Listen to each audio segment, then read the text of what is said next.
한 젊은 남자가 은행에 대출을 받기 위해 찾아갔습니다. 이 남자는 대출 심사하는 은행 직원 앞에서 도움을 요청하면서 이렇게 말했습니다. 나는 생지와 요정 그리고 7난쟁이로 10억 달러의 제국을 만들겠습니다. 좀 도와주십시오. 이렇게 말했습니다.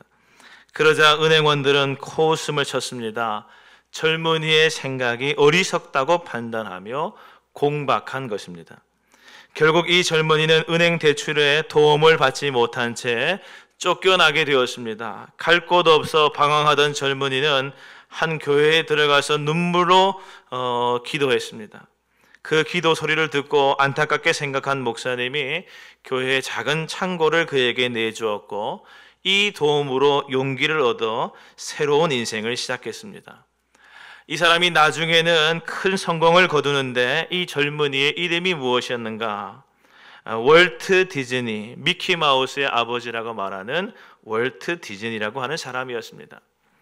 미국의 만화 영화 산업을 선도하고 있는 디즈니랜드의 창립자이죠.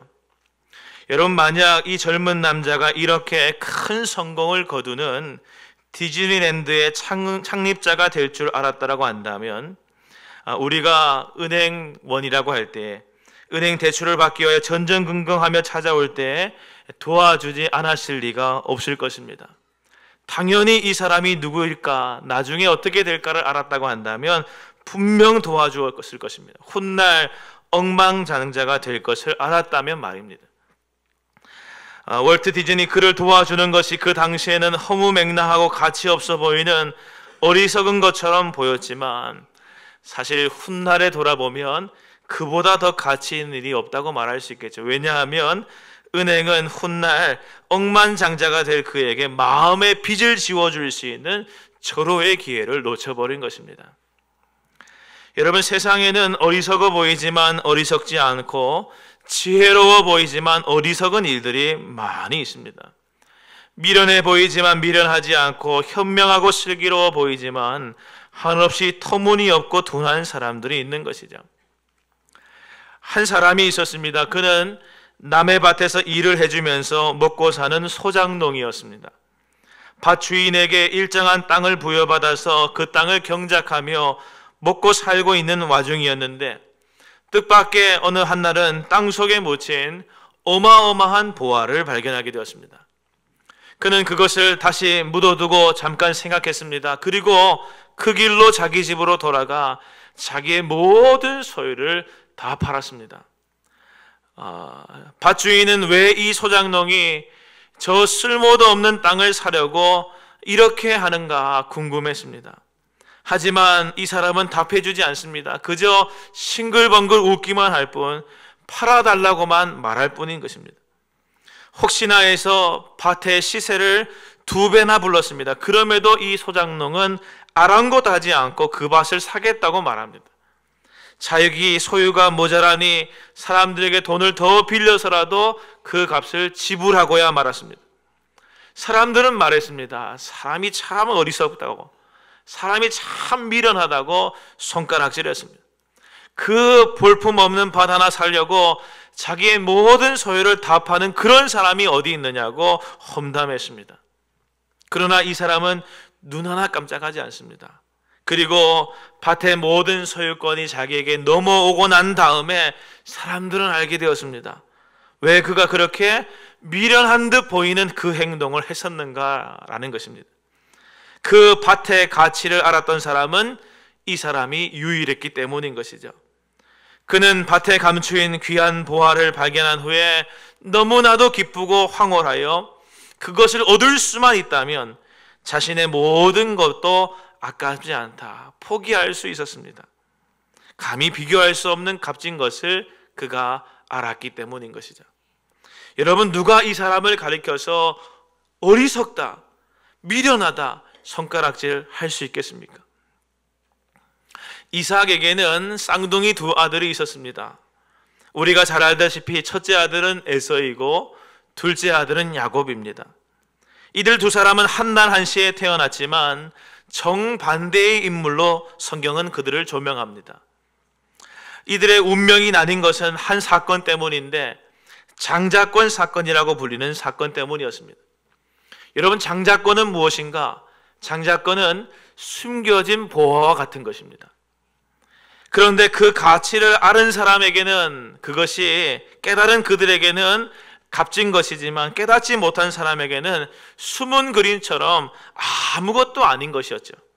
그래서 사실 장자권의 가치를 알지 못했던 에서가 동생 야곱에게 스스럼 없이 그 장자권을 팔아버린 것입니다. 에서에게 있어서 장자권은 지금 당장 줄임배를 채우는 것보다 훨씬 못한 것으로 보여지는 것이었습니다. 하지만 야곱에게는 달랐습니다. 장자권이 당장 눈에 보이는 실익을 주는 것은 아니었지만 그 장자권 속에 감추인 가치를 그는 발견한 것입니다. 단순히 그것이 아버지 이삭의 재산을 자신이 물려받을 권한을 갖게 된다라는 것을 넘어서 이것이 하나님 나라 유업과 관련이 있다는 것을 알았다는 것이죠. 그래서 야곱은 장자권을 늘 갈망했고 마침 이것을 가치 없게 여기는 형 에서에게서 팥죽 한 그릇에 다 그 모든 것을 바꾸게 되어진 것입니다. 끝끝내 형 대신에 장자의 축복도 받아내죠. 그리고 그런 야곱을 우리는 욕할 수가 없습니다. 장자권의 축복의 가치를 알아본 야곱의 눈이 대단한 것이죠. 여러분, 예수님께서 배단위 문둥병자 시몬의 집에 계실 때의 일입니다. 마리아가 아주 값진 향유 한 병을 가져다가 예수님의 머리에 부었습니다. 이때 가룟 유다가 어떻게 반응합니까? 매우 분개하며 마리아를 호되게 꾸짖고 책망했습니다. 가룟 유다는 그 향유를 팔아 가난한 자에게 구제하는 일을 해야 한다라고 하는 명분을 내세웠지만 실상은 그 향유가 노동자의 1년치 품삯에 해당하는 상당한 양의 돈 가치가 있음을 알고 이를 횡령하여 자기 개인의 이익을 취하려 했습니다. 돈을 탐하는 그의 마음이 치명적인 올무가 된 것입니다. 그래서 이후에도 유다는 예수님의 12제자 가운데 한 사람이었지만 당시 종교 기득권 세력 가운데 세력이라고 말할 수 있는 대제사장에게 달려가서 스승이신 예수님을 파는 조건으로 은 30개를 받아냈습니다. 결국 그 당시 이스라엘에서 은 30개는 노예를 거래하는 금액에 불과했습니다. 가룟 유다는 예수님보다 그 30개의 은이 더 가치 있다고 여긴 것입니다. 당장 눈앞에 돈에 가치를 두었습니다. 마치 보화가 가득 담겨있는, 가득 숨겨져 있는 밭을 팔았던 밭주인과 같은 행동을 한 것입니다.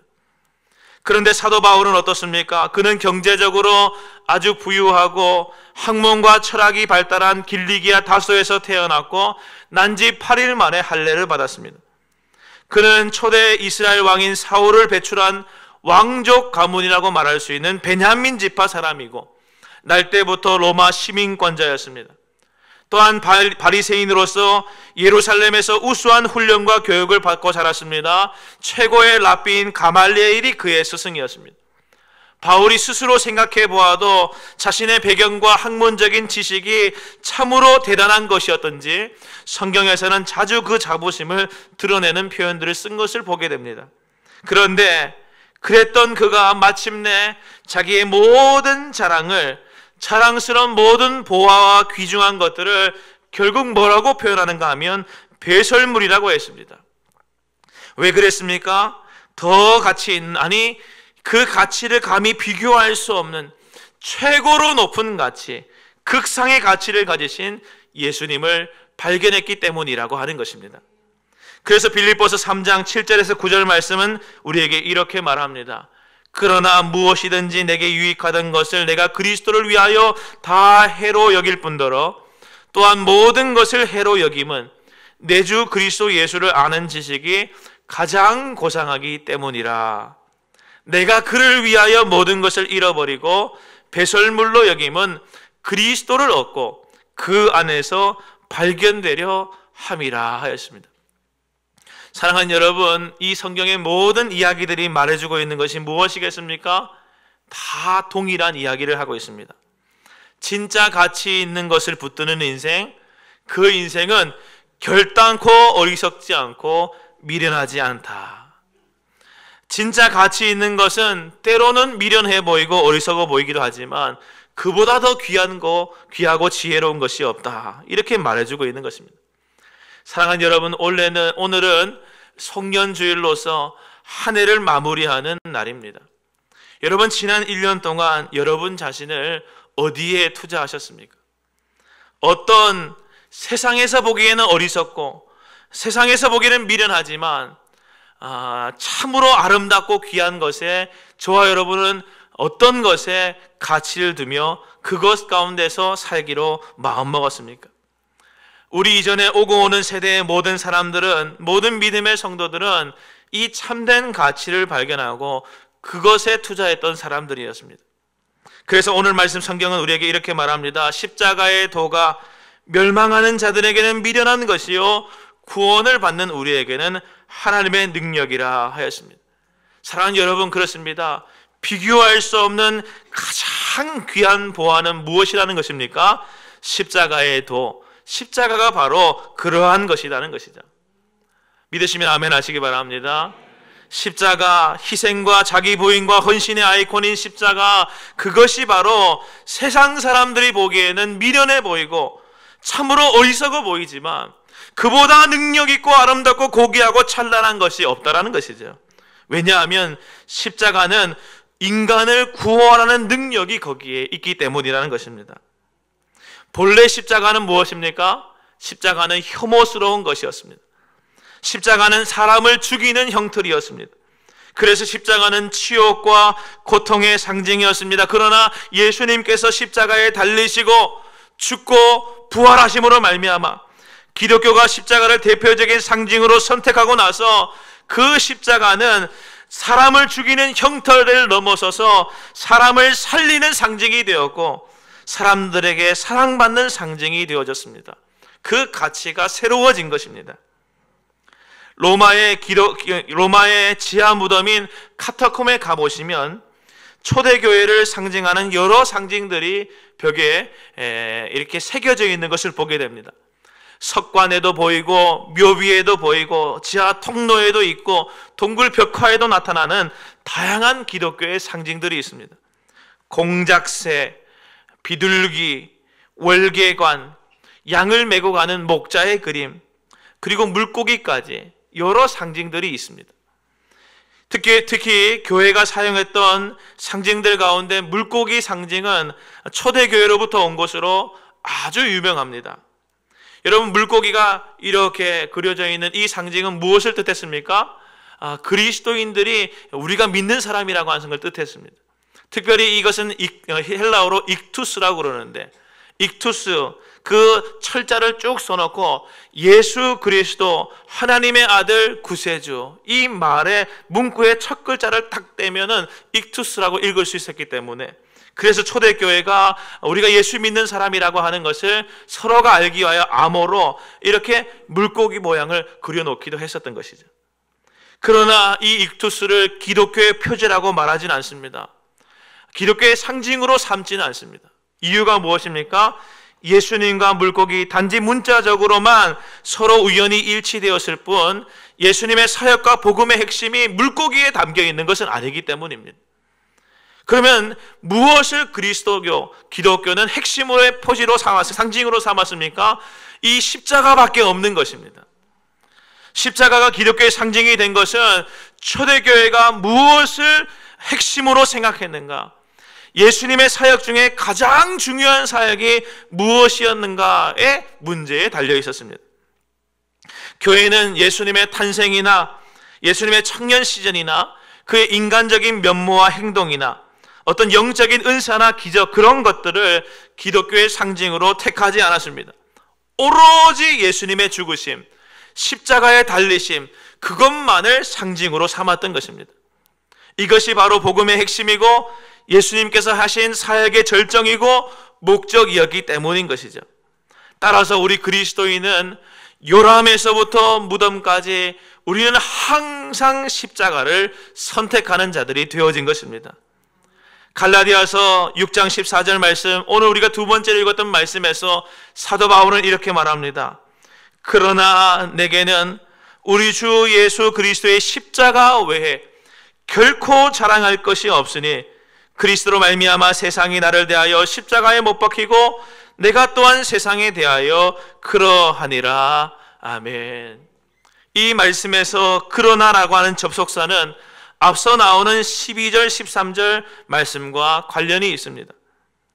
세상에는 육체를 자랑하고 할례를 자랑하는 수많은 사람들이 있지만 그러나 나는 십자가만 자랑하겠다라는 것입니다. 사도 바울은 갈라디아 교회에 가만히 들어온 거짓 선지자들의 가르침을 조목조목 비판하면서 마지막 결론으로 십자가의 중요성을 다시 한번 강조합니다. 십자가 외에는 결코 자랑할 것이 우리에게는 없다라는 것입니다. 여러분, 성경은 기독교의 참된 복음 핵심 메시지가 무엇이라고 말하는가? 인간이 어떻게 하나님 앞에 두려움 없이 담대히 설 수 있다고 말하는가? 그 대답은 한 가지인 것이죠. 예수 그리스도께서 지신 십자가 외에는 우리를 하나님 앞에 담대히 서게 하는 것이 없다라는 것입니다. 어떤 사람들 가운데에서는 성경을 읽으면서 이야, 복음의 진수는 우리 주님께서 가르치신 가르치심이야, 이렇게 생각하는 사람도 있습니다. 예수님이야말로 모든 세대를 통틀어 가장 뛰어난 인물이고 위대한 교사이며 종교적인 천재이고 모든 철학자보다 뛰어난 분이다 라고 생각하는 사람도 있습니다. 여기에 더하여 예수님의 산상수훈과 어떤 그 윤리적인 가르침과 그 실천이야말로 참으로 아름다운 모습이다, 이렇게 말하는 사람들이 있습니다. 그런데 여러분, 사도행전 말씀과 서신서의 말씀을 살펴보면 사도 바울과 여러 사도들은 초대교회 가운데에서 산상수훈을 가르치는 데 매진하지 않았습니다. 예수님의 여러 가르침을 설교하는데, 특별히 예수님이 얼마나 윤리적인 삶을 사셨는가, 그것을 교훈하는 데 주력하지 않았습니다. 이것은 분명한 사실입니다. 그러면 그들은 무엇을 가르치고 전했습니까?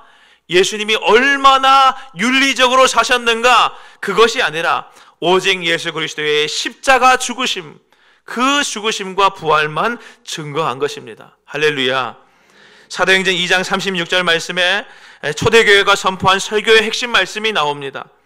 너희가 십자가에 못 박은 이 예수를 하나님이 주와 그리스도가 되게 하셨느니라. 아멘. 십자가에 죽으신 예수님이 바로 하나님이 우리의 주가 되게 하신 분이시며 이 땅 가운데 보내시기를 약속하셨던 그 분이 오신 메시아 그리스도시다 라는 것이 초대교회가 선포한 설교의 핵심이라는 것이죠. 사도들은 예수님의 산상수훈을 주로 설교하지 않았습니다. 이 말은 산상수훈이 중요하지 않다는 말이 아니라 그것보다 더 시급히 전해야 할 말씀이 있었다는 것이죠. 그래서 사도 바울도 내게는 예수님의 산상수훈 외에는 결코 자랑할 것이 없다, 이렇게 말하지 않았고, 내게는 예수님의 어떤 윤리적인 가르침 외에는 결코 자랑할 것이 없다, 이렇게 말하지 않았습니다. 그 메시지들도 중요한 말씀이지만 그것이 핵심은 아니라는 것이죠. 핵심은 바로 예수님의 인간적인 윤리적인 행위를 담는 것이 아니라 예수님이 어떤 생애를 비슷하게 살아보려고 본받는 것을 넘어서 우리를 위하여 죽으시고 달리신 십자가, 그 보혈, 피 묻은 십자가의 복음을 맛보게 하는 것이 우리에게 증거하신 복음의 핵심인 줄로 믿으시기를 바랍니다. 사도들은 왜 이토록 십자가를 소중히 여겼던 것입니까? 십자가가 바로 우리를 구원하신 복음의 핵심이기 때문에 그렇습니다. 예수님도 자신이 순환당하실 것을 곳곳에서 예고하시면서 말씀하십니다. 마태복음 16장 21절 말씀에 예수 그리스도께서 자기가 예루살렘에 올라가 장로들과 대제사장들과 서기관들에게 많은 고난을 받고 죽임을 당하고 제3일에 살아나야 할 것을 제자들에게 비로소 나타내시니 했습니다.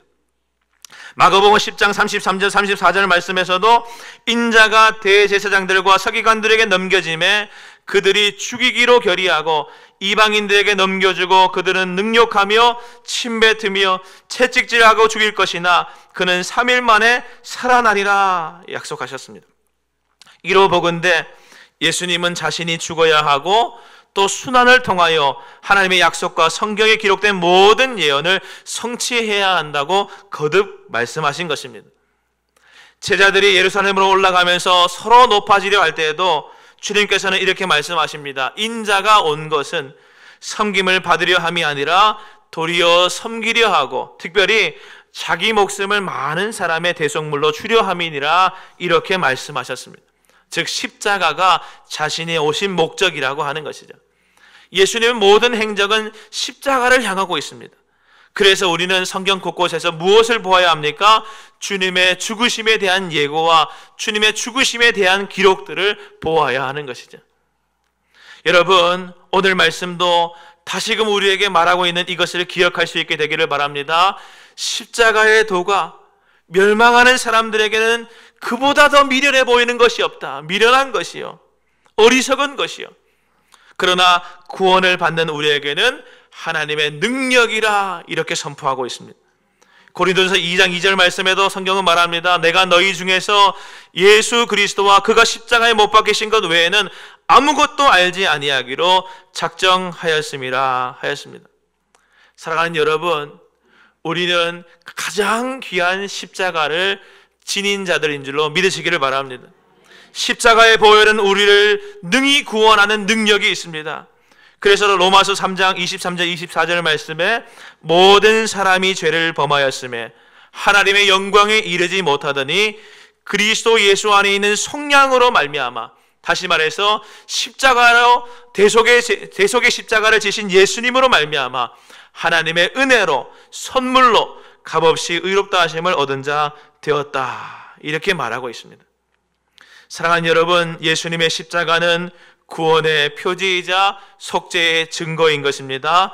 따라서 우리는 이것을 자랑하는 것입니다.